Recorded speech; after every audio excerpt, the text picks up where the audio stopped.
நீங்க ஜெயிக்கணும், உங்களோட குறிக்கோள் எது, என்ன ஏது உங்களுக்கு ஒண்ணுமே புரியலையா? சுலபமா உங்களோட லட்சியம் என்னன்னு தேர்ந்தெடுக்கிறதுக்கு ஒரு வழி. உங்களுக்கு தேவைன்ற விஷயத்தை எல்லாம் லிஸ்ட் போடுங்க. அதையெல்லாம் படிச்சு பாருங்க.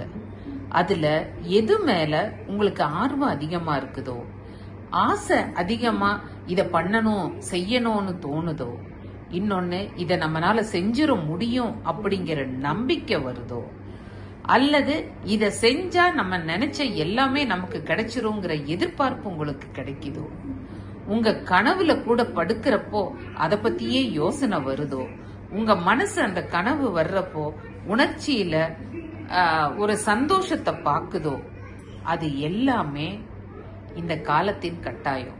காலத்தின் கட்டாயம் எதுவோ அத நிச்சயமா இத்தனை உணர்வுகளோட ஆர்வம், ஆசை, நம்பிக்கை, எதிர்பார்ப்பு, கனவு அப்படிங்கிற இத்தனை ஆஸ்பெக்ட்ஸோட அந்த உணர்வை நம்ம உணர்ந்தோம்னா நிச்சயமா இந்த பிரபஞ்சம் அதை நமக்கு தந்தே தீரும்.